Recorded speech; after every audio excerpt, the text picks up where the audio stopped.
Hi friends, నేను మీ Kiran. Welcome back to SRP views. Big Boss season 8 కి సంబంధించి బిగ్ అప్డేట్స్ అయితే ఉంటాయండి ఈ వీడియోలో. అలాగే చాలా మంది టాప్ రివ్యూవర్స్, కొంతమంది కంటెస్టెంట్స్ వీళ్ళు ఫైనల్ అవుతారు, అయ్యే ఛాన్సెస్ ఎక్కువ ఉన్నాయని చెప్పి కొంతమంది కంటెస్టెంట్స్ నేమ్స్ కూడా వీళ్ళు అనౌన్స్ చేశారు. సో వాళ్ళలో ఎవరు ఈ సీజన్ కి వచ్చే ఛాన్సెస్ ఉన్నాయి అనేది అయితే ఈ వీడియోలో మనం డిస్కస్ చేద్దాం. అలాగే హోస్ట్ గా ఎవరిని పెట్టారు, ఎవరు ఫిక్స్ అయ్యారు అనేది కూడా ఈ వీడియోలో డిస్కస్ చేద్దాం. అలాగే లాంచింగ్ డేట్ కూడా, Bigg Boss season 8 launching date కూడా ఫిక్స్ అయిపోయింది. నెక్స్ట్ ప్రోమో షూట్ కూడా కంప్లీట్ అయిపోయింది. సో దానికి సంబంధించిన ఫుల్ డీటెయిల్స్ ఈ వీడియోలో ఉంటాయి. ఛానల్ ని సబ్స్క్రైబ్ చేసుకున్న వాళ్ళు ఎవరంటే ఛానల్ ని సబ్స్క్రైబ్ చేసుకోండి, అలాగే వీడియోని లైక్ చేయండి. సో మనకి బాగా వైరల్ అవుతుంది ఒక నేమ్, రేవ్ పార్టీలో బాగా వైరల్ అయిన నేమ్ హేమ గారు. హేమ గారిని ఈ సీజన్ కి తీసుకొచ్చే ఛాన్సెస్ హెవీగా ఉన్నాయని చెప్పి చాలా మంది రివ్యూవర్స్ అయితే అంటున్నారు. నాకు తెలిసినంత వరకు హేమ గారు ఆల్రెడీ సీజన్ 3 ఆర్ సీజన్ 4 లోనే ఏదో ఒక సీజన్ లో వచ్చారు. సో ఆవిడ మళ్ళీ తీసుకొచ్చే ఛాన్సెస్ అయితే అంతగా ఉండవని నేను అనుకుంటున్నాను, నా పర్సనల్ ఒపీనియన్ ఇది. ఎందుకంటే ఆల్రెడీ ఒకసారి వచ్చారు, వచ్చినప్పుడు కూడా ఆవిడ దగ్గర నుంచి అంత పెద్ద కంటెంట్ రాలా, బిగ్ బాస్ టీమ్ ఎక్స్పెక్ట్ చేసినంత కంటెంట్ రాలా. సో అందువల్ల ఆవిడ తీసుకొచ్చే ఛాన్సెస్ అయితే చాలా తక్కువ ఉంటాయి అనుకుంటున్నాను. నెక్స్ట్ ఆవిడ రీప్లేస్ లో సురేఖ వాణి గారిని తీసుకొచ్చే ఛాన్సెస్ అయితే ఉన్నాయి. సురేఖ వాణి గారిని కానీ, లేకపోతే ఆవిడ డాటర్ సుప్రీత గారిని కానీ, సుప్రీత గారిని తీసుకొస్తారు అనుకుంటున్నాను ఎక్కువగా. అండ్ నెక్స్ట్ సుప్రీత గారికి రీసెంట్ గా అమర్దీప్ తో ఒక మూవీ షూట్ కూడా అవుతుంది. సో ఈ టైంలో ఆవిడ తీసుకొస్తే ఆ మూవీ కూడా ప్రమోషన్స్ చేసుకునే ఛాన్సెస్ ఉంటుంది, కొద్దిగా మార్కెట్ లోకి వెళ్తుంది. కాబట్టి సుప్రీత గారు వచ్చే ఛాన్సెస్ అయితే హెవీగా ఉన్నాయి. నెక్స్ట్ మనకి ఇంకా బాగా వినపడుతున్న నేము పోసాని కృష్ణమురళి గారి. సో పోసాని కృష్ణమురళి గారు యాక్టింగ్ పరంగా నెంబర్ 1 అని చెప్పి ఆయన టాలీవుడ్ లో ఆల్రెడీ ప్రూవ్ చేసుకున్నారు. నెక్స్ట్ ఆయన రైటర్ గా కూడా ఇండస్ట్రీలో చాలా రోజులు వర్క్ చేశారు. సో ఆయనకి బ్యాడ్ నేమ్ ఎప్పుడు వచ్చిందంటే పాలిటిక్స్ లోకి వెళ్ళాక ఆయనకి బ్యాడ్ నేమ్ వచ్చింది. సో ఆయన్ని కన్విన్స్ చేసి బిగ్ బాస్ టీమ్ ఏదో ఒక విధంగా, బిగ్ బాస్ టీం వాళ్ళు చాలా తెలివిగా అయితే హ్యాండిల్ చేస్తారు. జనాలు కంటెస్టెంట్స్ ని తీసుకొద్దాం అనుకున్న వాళ్ళ దగ్గరికి వెళ్ళి వాళ్ళని ఏ పాయింట్ ఆఫ్ వ్యూలో మాట్లాడితే వాళ్ళు కన్విన్స్ అవుతారు, వాళ్ళని ఎలా తీసుకురావాలి అనేది బిగ్ బాస్ టీం చాలా తెలివిగా మేనేజ్ చేసి, ఫైనాన్షియల్ ఇష్యూస్ ఉన్న వాళ్ళని ఫైనాన్షియల్ ఇష్యూస్ గా మాట్లాడి, నెక్స్ట్ ఇలా బ్యాడ్ నేమ్ వచ్చిన వాళ్ళని మీరు వచ్చి మీరు మళ్ళీ ప్రూవ్ చేసుకోవచ్చు అని చెప్పి అలా మాట్లాడి ఏదో ఒక విధంగా కన్విన్స్ చేసి పోసాని కృష్ణమురళి గారిని తీసుకొచ్చే ఛాన్సెస్ అయితే హెవీగా ఉన్నాయి. అండ్ నెక్స్ట్ ఆయన వచ్చాక కొద్దిగా ఈ సీజన్ కూడా హైప్ వచ్చే ఛాన్సెస్ ఉన్నాయి పోసాని కృష్ణమురళి గారి ద్వారా. ఎందుకంటే ఇప్పుడు దాకా ఆయన్ని మనం స్క్రీన్ మీద చూసాము, పొలిటికల్ గా ప్రెస్ మీట్స్ లో చూసాము, కానీ ఆయన ఒరిజినాలిటీ ఏంటి అని చెప్పి కొంతమంది ఆసక్తిగా చూస్తారు. అందుకని చెప్పి పోసాని కృష్ణమురళి గారిని తీసుకొచ్చే ఛాన్సెస్ అయితే హెవీగానే కనబడుతున్నాయి. అండ్ నెక్స్ట్ బర్రెలెక్కగా ఫేమస్ అయిన శిరీష, ఈవెన్ కూడా తీసుకొస్తారు అని చెప్పి బీబీ టీమ్ ఇది మనకి సోషల్ మీడియాలో నేమ్ అయితే వైరల్ అవుతుంది. అండ్ నెక్స్ట్ నాకు తెలిసి బీబీ టీమ్ అప్రోచ్ అవ్వదనే అనుకుంటున్నా. ఎందుకంటే ఆవిడ ఎమ్మెల్యేగా నామినేషన్ చేసినప్పుడు బాగా హైప్ వచ్చింది. ఆ టైంలో ఓటీటీ సీజన్ కి తీసుకొచ్చుంటే యూజ్ అయ్యేది. నెక్స్ట్ ఏమైందంటే ఆవిడకి కొద్దిగా నెగిటివిటీ వచ్చేసింది. మ్యారేజ్ టైంలో బాగా ఖర్చు పెట్టి మ్యారేజ్ చేసుకోవడం, ఆ టైంలో ఒక సాంగ్ షూట్ పెట్టి నా సాంగ్ ఎవరు యూట్యూబ్ లో వాడుకోవద్దు అని చెప్పడంతో చాలా మంది రిమైనింగ్ యూట్యూబర్స్ నువ్వు నీ సాంగ్ ని యూజ్ చేసుకోవద్దు అంటున్నావు, పొలిటికల్ గా నువ్వు సెటిల్ అయ్యాక ఎలా సేవ చేస్తావు జనాల్ని అని చెప్పి ఆవిడ మీద బాగా నెగిటివిటీ వచ్చింది శిరీష మీద. ఆ తర్వాత ఆమె ఎంపీగా నామినేషన్ వేసినప్పుడు కూడా ఆవిడని అంతగా వైరల్ చేయడం అంతగా పట్టించుకోలేదు. సో నేను ఆ పాయింట్ ఆఫ్ వ్యూ ఆలోచించి శిరీష గారిని తీసుకొచ్చే ఛాన్సెస్ అయితే చాలా తక్కువ ఉంటాయి అనుకుంటున్నా. అండ్ నెక్స్ట్ అమృత గారిని, సో అమృత గారిని కూడా తీసుకొచ్చే ఛాన్సెస్ హెవీగా కనబడుతున్నాయి. ఎందుకంటే ఆవిడ ఇష్యూ అనేది ఒకనొక టైంలో మిర్యాలగూడలో ఆయన హస్బెండ్ ని వాళ్ళ ఫాదర్ చంపించినప్పుడు బాగా వైరల్ అయింది. నెక్స్ట్ అదొక మెమరబుల్ అనమాట, గుర్తుండిపోతుంది జనాలకి. ఇలా సరే ఇలా గుర్తు చేసిన సరే అలా గుర్తుండిపోతుంది కాబట్టి. నెక్స్ట్ ఆవిడ కూడా ఇప్పుడు సోషల్ మీడియాలో వీడియోస్ చేస్తున్నారు, ఆవిడ వీడియోస్ కూడా బాగా రీచ్ వస్తుంది. నెక్స్ట్ మ్యారేజ్ ఏదో చేసుకోబోతున్నారు అని చెప్పి మొన్న ఈ మధ్య ఒక న్యూస్ కూడా వైరల్ అయింది. సో నెక్స్ట్ నాకు తెలిసి అమృత గారిని కూడా తీసుకొచ్చే ఛాన్సెస్ అయితే కొద్దిగా హెవీగానే కనబడుతున్నాయి.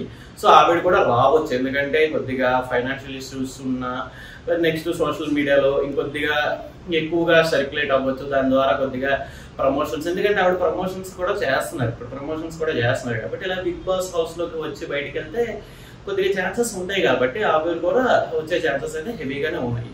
అండ్ నెక్స్ట్ మనకి ఇంకా బాగా వినపడుతున్న నేమ్ రీతు చౌదరి గారు.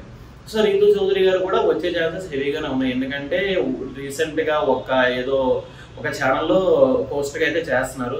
బిగ్ బాస్ కంటెస్టెంట్స్ని ఇంకా సమ్ అదర్ కంటెస్టెంట్ని పిలిపించి ఇంటర్వ్యూస్ అయ్యి కండక్ట్ చేస్తున్నారు. అండ్ నెక్స్ట్ ఆవిడ కూడా కొద్దిగా ఇంట్రెస్ట్ గానే ఉంటారు, ఎందుకంటే ఆవిడ కూడా సోషల్ మీడియాగా ఇది ఫేమ్ తీసుకొస్తుంది. అండ్ నెక్స్ట్ ఆవిడ కొద్దిగా గ్లామర్ డోస్ కూడా హెవీగానే ఉంటుంది కాబట్టి సో అలా ఆ పాయింట్ ఆఫ్ వ్యూలో కూడా రేపు చౌదరి గారిని తీసుకొచ్చే ఛాన్సెస్ అయితే ఉన్నాయి. అండ్ నెక్స్ట్ మనకి ఇంకా బాగా వినపడుతున్న నేమ్ ఒకటి వచ్చేసి ఫార్మర్ కేటగిరీలో నేత్రాన్ని కానీ వంశీ గారిని కానీ తీసుకొచ్చే ఛాన్సెస్ అయితే ఉన్నాయి అని అనుకుంటున్నారు అంటున్నారు. సో వంశీకి సంబంధించి తను ఇప్పుడు బిజినెస్ లో బిజీగానే ఉన్నాడు, 2 స్టాల్స్ ఓపెన్ చేశాడు.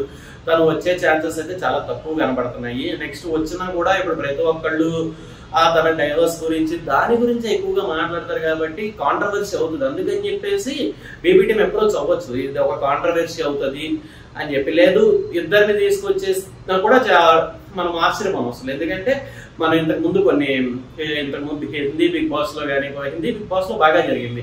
ఇద్దరు ఎక్స్ లవర్స్ తీసుకొచ్చి హౌస్ లో పెట్టడం, వాళ్ళ హౌస్ లోంచి బయటికి వెళ్ళాక మళ్ళీ కనెక్ట్ అవ్వడం, హౌస్ లో మళ్ళీ కనెక్ట్ అవ్వడం, ఇలాంటివి జరిగినాయి కాబట్టి అదొక కాంట్రవర్సీ టాపిక్ అవుతుంది. కాబట్టి సో ఆ వంశీ గారిని నేత్ర గారిని ఇద్దరిని తీసుకురాక కన్విన్స్ చేసే ఛాన్సెస్ కూడా ఎక్కువగా ఉన్నాయి. సో వీళ్ళిద్దరు కనుక వస్తే మళ్ళీ ఈ షోకి కొద్దిగా హైప్ వస్తుంది. సీజన్ 8కి మళ్ళీ ఒక మంచి హైప్ అనేది వస్తుంది. సో ఇప్పుడు ఏంటంటే వాళ్ళు ఈ సీజన్ 8కి ఏ కంటెస్టెంట్ తీసుకొస్తే కంటెస్టెంట్స్ తోనే వాళ్ళకి ఫస్ట్ హైప్ వచ్చేసేయాలి. అందుకని చెప్పేసి ఇలా కాంట్రవర్సీ అయ్యే కంటెస్టెంట్స్ తీసుకొచ్చడానికి బాగా ట్రై చేస్తారు. అండ్ నెక్స్ట్ మనకి ఇంకా బాగా వినపడుతున్న నేమ్ ఒకటి కుమారి ఆంటీ గారి నేమ్ ఒకటి బాగా వినపడుతుంది. బట్ కాకపోతే మనం సీజన్ 7 అంతకు ముందు కొన్ని సీజన్స్ తీసుకున్నా సరే ఫస్ట్ వీక్ లోనే ఎలిమినేట్ అయిపోయి సెకండ్ వీక్ లోనే ఎలిమినేట్ చేయడానికి కొంతమంది క్యాండిడేట్స్ కావాలి. ఎందుకంటే మనకి కొన్ని చూసుకున్నాం, బిగ్ బాస్ సీజన్ 7 చూసుకున్నాం అనుకోండి, ఒక కంటెస్టెంట్ లేడీ కంటెస్టెంట్ ని 4th లోనో 5th వీక్ లోనో బయటికి పంపించేస్తారని చెప్పి జనం బాగా ఎక్స్పెక్ట్ చేస్తే ఆవిడ 11th వీక్ దాకా అయితే సర్వే అయిపోయారు. సో వీళ్ళకి కొన్ని కమిట్మెంట్స్ ఉంటాయి, మమ్మల్ని 5 వీక్స్ దాకా పెడితేనే వస్తాము, 10 వీక్స్ దాకా పెడితేనే మేము వస్తాము అని చెప్పి కొంతమంది డిమాండ్ చేసి కొంతమంది కంటెస్టెంట్స్ కొద్దిగా హైప్ తెచ్చే కంటెస్టెంట్స్ ఉంటారు కదా. సో వాళ్ళకి ఏంటంటే కొద్దిగా కాంట్రాక్ట్స్ ఉంటాయి, మమ్మల్ని 5 వీక్స్. ఇప్పుడు పోసన్ కృష్ణ మురళి గారిని తేవాలనుకోండి, ఆయన ఖచ్చితంగా వచ్చే 2 వీక్స్ 3 వీక్స్ లో బయటికి వెళ్ళిపోయే లెక్క అయితే ఆయన తేరు. ఎందుకంటే ఇప్పుడు 5 వీక్స్ 7 వీక్స్ పెడితే ఆయన దగ్గర కొద్దిగా కంటెంట్ వచ్చే ఛాన్సెస్ ఉన్నాయి. నెక్స్ట్ ఆయన వచ్చేటప్పుడు కూడా మాట్లాడుకుంటారు. ఎంత కాదన్నా సరే కొంతమంది కంటెస్టెంట్స్ అలా మాట్లాడుకుంటారు. ఇంకా అలాంటి కంటెస్టెంట్స్ ని మనం 5 వీక్స్ దాకా 7 వీక్స్ దాకా ఇలాంటి కంటెంట్స్ పెట్టాల్సి వచ్చినప్పుడు సో ఫస్ట్ వీక్ లో సెకండ్ వీక్ లో ఎలిమినేట్ చేయడానికి కొన్ని డమ్మీ పీసెస్ కావాలి. సో అలాంటప్పుడు కొంతమంది డమ్మీస్ ని కూడా అంత పొలిటికల్ గా నెక్స్ట్ అంత సోషల్ మీడియాలో అంత హెవీ ఇన్ఫ్లుయెన్సర్స్ లేని వాళ్ళని కూడా కొంతమంది తీసుకొచ్చి నాకు తెలిసి ఆ కేటగిరీలో కుమారి అంటే తీసుకొచ్చి ఒక ఫస్ట్ వీక్ సెకండ్ వీక్ బయటికి పంపించేసే ఛాన్సెస్ ఎక్కువ ఉన్నాయి. సో ఆ కేటగిరీలో కుమారి ఆంటీని తీసుకొచ్చే ఛాన్సెస్ అయితే కనబడుతున్నాయి. అండ్ నెక్స్ట్ మనకి యూట్యూబ్ ఇన్ఫ్లుయెన్సర్స్ కూడా కొంతమంది తీసుకొస్తారు. సో యూట్యూబ్ ఇన్ఫ్లుయెన్సర్స్ తీసుకొచ్చే కేటగిరీ చూసుకుంటే బంచిక్ బబ్లు నేమ్ కూడా బాగా వినపడుతుంది. నెక్స్ట్ బంచిక్ బబ్లు తీసుకొచ్చే ఛాన్సెస్ అయితే హెవీ కనపడుతుంది. తను కూడా వస్తాడు, ఎందుకంటే తను యాక్చువల్ గా ఫస్ట్ నుంచి ఇన్ఫినిటీ మీడియాస్ తమిళ మీడియాస్ తో చేశాడు. ఆ తర్వాత కొద్దిగా గ్యాప్ వచ్చింది. నెక్స్ట్ ఆ తర్వాత మళ్ళీ కంబ్యాక్ వచ్చేసి మళ్ళీ వీడియోస్ చేసుకుంటూ వెళ్ళాడు. సో తనకు కూడా ఇప్పుడు ఏంటంటే కామెడీ పరంగా ఇప్పుడు సీజన్ 7 ఇంతకుముందు సీజన్స్ లో తీసుకుంటే ఒక ఎంటర్టైనర్ ని తీసుకొచ్చేవాళ్ళు. ఒక ఎంటర్టైనర్ సీజన్ 7 లో తేజాన్ని తీసుకురావడంతో షోకి బాగానే ప్లేస్ అయింది. సో ఇప్పుడు అటువంటి ప్లేస్ లో బంచిక్ బబ్లుని తీసుకొచ్చి ఎంటర్టైన్మెంట్ అయితే చేయించచ్చు. బట్ కాకపోతే ఇంకా కొంతమంది రివ్యూవర్స్ ఏం చెప్పారంటే నియర్లీ 4-5 మెంబర్స్ కామెడీ చేసే క్యాండిడేట్స్ ని చెప్పేస్తున్నారు. ఏమేమి నేమ్స్ వచ్చింది, చమ్మక్ చంద్ర నేమ్ ఒకటి వచ్చింది, బుల్లెట్ భాస్కర్ నేమ్ ఒకటి వచ్చింది, రియాజ్ నేమ్ ఒకటి వచ్చింది, నెక్స్ట్ నరేష్ నేమ్ ఒకటి వచ్చింది. ఇక్కడ నరేష్ రియాజ్ వీళ్ళలో ఒకళ్ళు తీసుకునే ఛాన్సెస్ అయితే ఉన్నాయి, ఎందుకంటే కొద్దిగా డిఫరెంట్ ఏబుల్ పర్సన్స్ కాబట్టి. సో వీళ్ళలో ఒకళ్ళు తీసుకోవచ్చు. సో ఆ కేటగిరీలో వీళ్ళలో ఒకళ్ళు తీసుకొచ్చినా సరే వీళ్ళిద్దరు కూడా కామెడీ బ్యాక్గ్రౌండ్ నుంచి వస్తారు. సో ఇక్కడ ఆల్రెడీ మనకి బంచిక్ బబుల్ యూట్యూబ్ నుంచి కమెడియన్ గా వస్తున్నాడు. నెక్స్ట్ వీళ్ళిద్దరులో ఎవరో ఒకళ్ళు కామెడీ బ్యాక్గ్రౌండ్ నుంచి వస్తున్నారు. ఇంకా అలాంటప్పుడు ఇంకా బుల్లెట్ భాస్కర్, ఆర్పి వీళ్ళందరినీ ఏంటంటే అంతమందిని తీసుకురారు. సో వీళ్ళందరినీ ఏంటంటే మాట్లాడి పెట్టుకొని ఇన్ కేసు లాస్ట్ లో ఒకవేళ బుల్లెట్ భాస్కర్ రాని పక్షంలో ఆర్పిని కానీ, ఆర్పి కుదరని పక్షంలో అలా ఆ కేటగిరీకి వెళ్తారు కాబట్టి 1 or 2 మెంబర్స్ మాత్రమే కమెడియన్స్ తీసుకొస్తారు. అండ్ నెక్స్ట్ ఇంకా మోడల్ కేటగిరీస్ కూడా మనకి మోడల్స్ కూడా తీసుకొస్తున్నారు.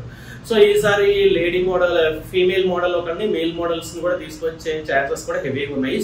వాళ్ళ నేమ్స్ కూడా ఒక 3-4 days లో మనకి కొద్దిగా ఇన్ఫర్మేషన్ వస్తే నేనైతే మళ్ళీ వీడియో చేస్తాను.